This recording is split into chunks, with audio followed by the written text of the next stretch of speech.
ओम शांति।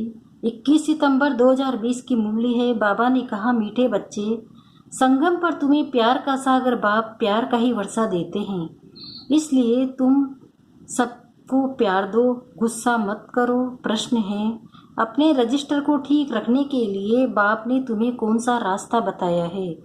उत्तर, प्यार का ही रास्ता बताया बाप तुम्हें बतलाते हैं, श्रीमत देते हैं। बच्चे, हर एक के साथ प्यार से चलो, किसी को भी दुख नहीं दो, कर्म इंद्रियों से कभी भी कोई उल्टा कर्म नहीं करो।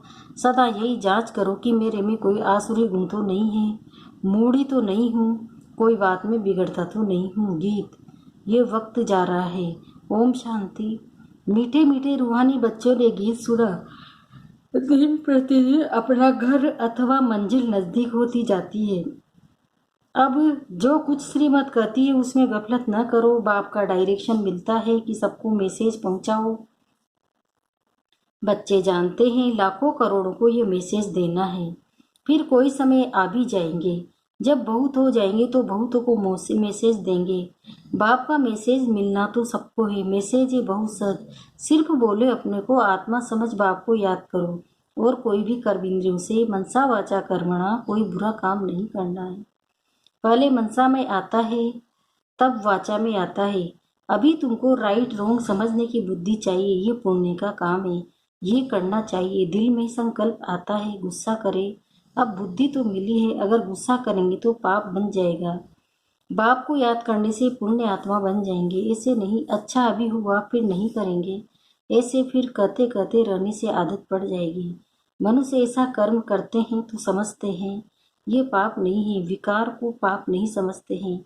अभी बाप ने बताया है ये बड़े ते बड़ा पाप है, इन पर जीत पाना है। और सबको बाप का मैसेज देना है कि बाप कहते हैं मुझे याद करो। मौत सामने खड़ा है, जब कोई मरने पर होते हैं तो उनको कहते हैं गॉड फादर को याद करो। Live remember God father. वो समझते हैं ये गॉड फादर पास जाते हैं, परंतु वो लोग ये तो जानते नहीं कि गॉड फादर को याद करने से क्या होगा, कहाँ जाएंगे। आत्मा एक शरीर छोड़ दूसरा लेती है, गॉड फादर के पास तो कोई जा न सके। तो अब तुम बच्चों को अविनाशी बाप की अविनाशी याद चाहिए। जब तमो प्रधान दुखी बन जाते हैं तब तो एक दो को कहते हैं गॉड फादर को याद करो। सब आत्माएं एक दो को कहती है, कहती तो आत्मा ही ना, ऐसे नहीं कि परमात्मा कहते हैं। आत्मा आत्मा को कहती है बाप को याद करो। ये एक कॉमन रस्म है। मरने समय ईश्वर को याद करते, ईश्वर का डर रहता है। बरोबर कर्मों की भोग न तो होती है ना।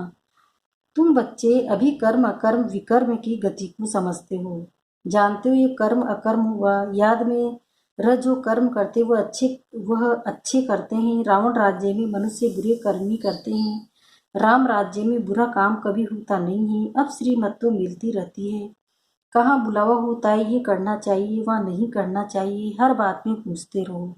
समझो कोई पुलिस की नौकरी करते हैं तो उन्हें भी कहाँ जाना, तुम पहले प्यार से समझाओ। सच्ची न करे तो बाद में मार। प्यार से समझाने से हाथ आ सकते हैं, परंतु उस प्यार में भी योग बल भरा होगा तो उस प्यार की ताकत से कोई को भी समझाने से समझेंगे। ये तो जैसे ईश्वर समझाते हैं, तुम ईश्वर के बच्चे योगी हो ना, तुम्हारे में भी ईश्वरीय ताकत है। ईश्वर प्यार का सागर है, उनमें ताकत है ना।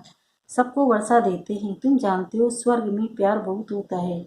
अभी तुम प्यार का पूरा वर्षा ले रहे हो, लेते लेते नंबरवार पुरुषार्थ करते करते प्यारे बन जाएंगे। बाप कहते हैं किसी को भी दुख नहीं देना है, नहीं तो दुखी होकर मरेंगे। बाप प्यार का रास्ता बताते हैं, मनसा में आने से ये शकल में भी आ जाता है। कर्म इंद्रिय से कर लिया तो रजिस्टर खराब हो जाएगा। देवताओं की चाल चलन का गायन करते हैं ना, इसलिए बाबा कहते हैं देवताओं के पुजारियों को समझाओ।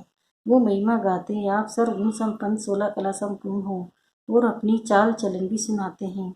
तो उनको समझाओ तुम ऐसे थे अब नहीं हो, फिर होंगे जरूर। तुमको ऐसा देवता बनना है तो अपनी चाल ऐसी रखो तो तुम वह बन जाएंगे। अपनी जांच करनी है। हम संपूर्ण निर्विकारी है, हमारे में कोई आसुरी गुण तो नहीं है, कोई बात में बिगड़ता तो नहीं हूँ, मूढ़ी तो नहीं बनता हूँ। अनेक बार तुमने पुरुषार्थ किया है, बाप कहते हैं तुमको ऐसा बनना है, बनाने वाला भी हाजिर है।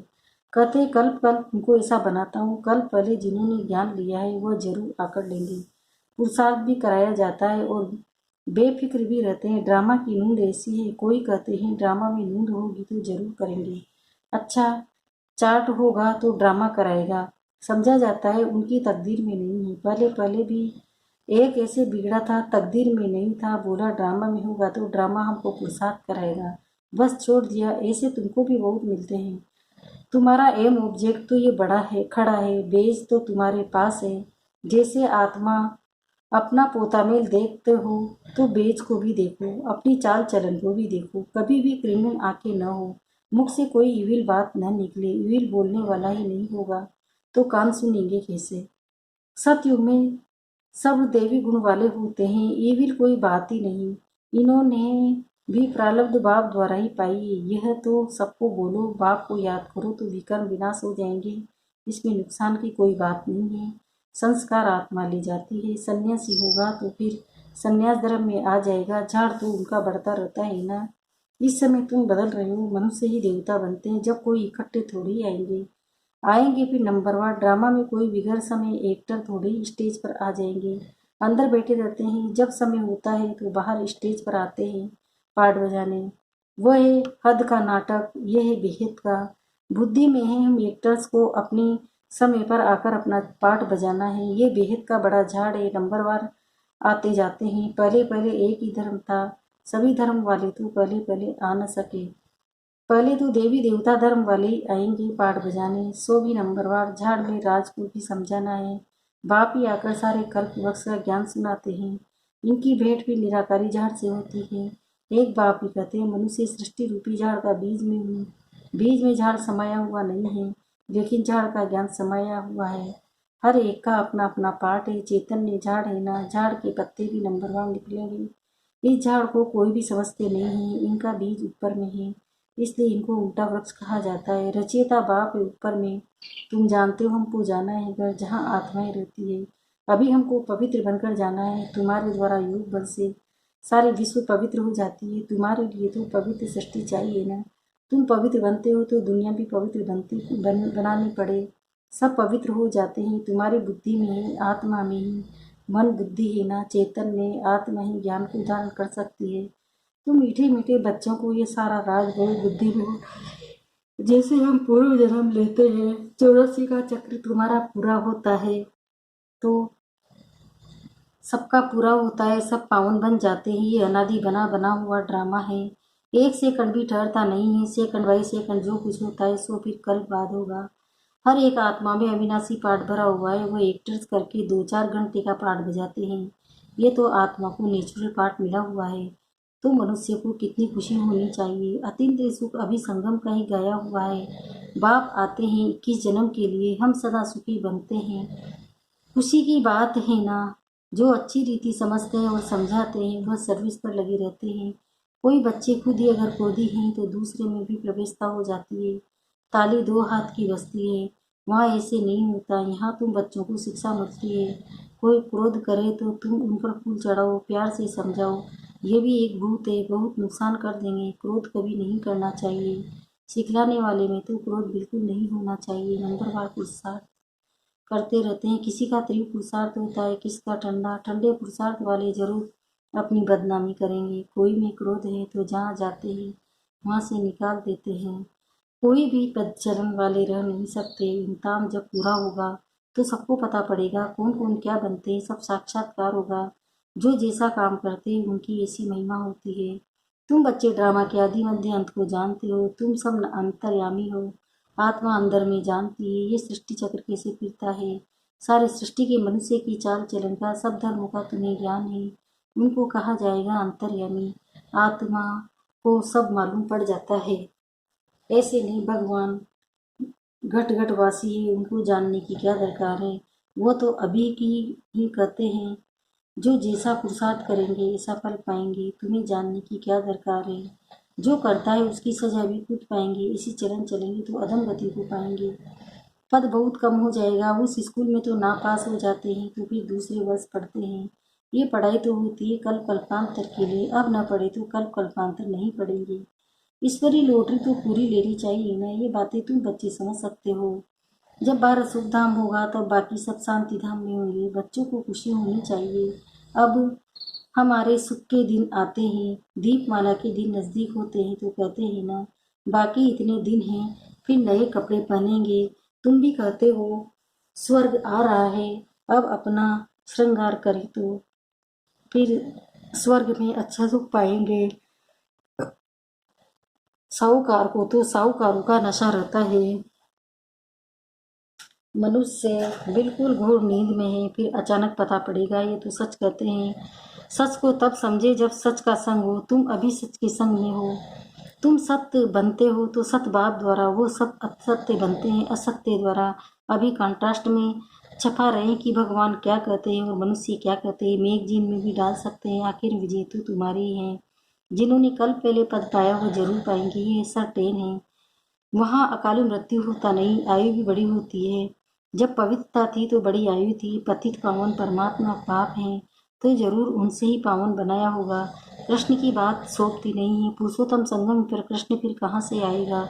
वही फीचर्स वाला मनुष्य तो फिर होता नहीं है। 84 जन्म 84 फीचर्स, 84 एक्टिविटी लिए बना बनाया खेल है। इसमें फर्क नहीं पड़ सकता है।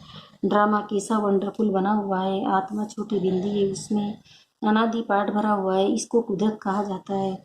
मनुष्य सुनकर वंडर खाएंगे, परंतु पहले तो ये पैगाम देना है कि बाप को याद करो, वही पतित पावन है। सर्व का सदगति दाता है। सत्युग में दुख की बात होती नहीं है। कलयुग में तो कितना दुख है, परंतु ये बातें समझने वाले नंबरवार हैं। बाप तो रोज समझाते हैं रहते हैं। तुम बच्चे जानते हो शिव बाबा आया हुआ है हमको पढ़ाने, फिर बाप ले जाएंगे, साथ ले जाएंगे। साथ में रहने वालों में से भी बांदेलियाँ ज़्यादा याद करती है, वो ऊंच पद पा सकती है। ये भी समझ की बात है ना। बाबा की याद में बहुत तड़पती है। बाप कहते हैं बच्चे याद की यात्रा में रहो, देव गुण भी धारण करो तो बंधन कटते जाएंगे, पाप का गड़ा खत्म हो जाएगा। अच्छा मीठे मीठे सिकिल दे बच्चों प्रति माता पिता बाप दादा का याद प्यार और गुण बोलने। रूहानी बाप के रूहानी बच्चों को नमस्ते। हम रूहानी बच्चों की भी रूहानी माता पिता बाप दादा को याद प्यार गुड मॉर्निंग नमस्ते नमस्ते नमस्ते। शुक्रिया बाबा शुक्रिया, आपका पदमा पदम शुक्रिया। धारणा के लिए मुख्य सार है। पहला है अपनी चाल चलन देवताओं जैसी बनानी है। कोई भी इविल बोल मुख से नहीं बोलने हैं या आंखें बड़ी किन्नर। दूसरा है क्रोध का भूत बहुत नुकसान करता है, ताली दो हाथ से बजती, इसलिए कोई क्रोध करे तो किनारा कर लेना, उन्हें प्यार से समझाना है। वरदान अव्यक्त स्वरूप की साधना द्वारा पावरफुल वायुमंडल बनाने वाले अव्यक्त फरिश्ता बहु। अब इसका विस्तार बता रहे बाबा। वायुमंडल को पावरफुल बनाने का साधन है अपने अव्यक्त स्वरूप की साधना। इसका बार बार अटेंशन रहे, क्योंकि जिस बात की साधना की जाती है उसी बात का ध्यान रहता है। तो अव्यक्त स्वरूप की साधना अर्थात बार बार अटेंशन की तपस्या चाहिए। इसलिए अव्यक्त फरिश्ता भव के वरदान को स्मृति में रख शक्तिशाली वायुमंडल बनाने की तपस्या करो तो आपके सामने जो भी आएगा वो व्यक्त और व्यर्थ बातों से परे हो जाएगा।